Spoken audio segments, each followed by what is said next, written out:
కూడా నవగ్రహాల చుట్టూ ప్రదక్షిణ చేయడం థర్స్డే తప్పక చేయండి. అదొకటే కాకుండా Hanuman Chalisa at least minimum 11 times చదువుకోవడం. ఎవ్రీడే నేను ఎప్పుడు నిత్యం చదువుకోమని చెప్తాను. సో ఎవ్రీ థర్స్డే అయినా అట్లీస్ట్ చదువుకోవడం అనేది మంచిదన్నమాట. అలాగే సుందరం తిలకం పెట్టుకోండి.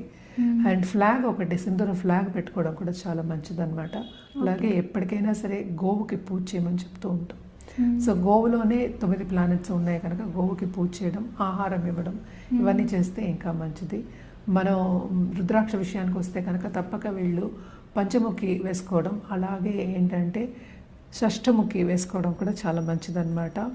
అండ్ ఆల్సో ఏదైనా సరే నేను ఇందాక చెప్పినట్టు ప్రిస్క్రైబ్ చేయడం అనేది జాతక రీత్యా జరుగుతుంది. మనం మాట్లాడుకునేది ఒత్తి రాశి వారిగానే, మిగతా ప్లానెట్స్ ఉన్నాయి, మిగతా సిచ్యువేషన్స్ ఉంటాయి, మిగతా ప్లేస్మెంట్స్ ఉంటాయి, దశ విశేషాలు ఉంటాయి. ఇవన్నీ చూసుకుని చేసుకోవడం అనేది మంచిది. కలర్స్ విషయానికి వస్తే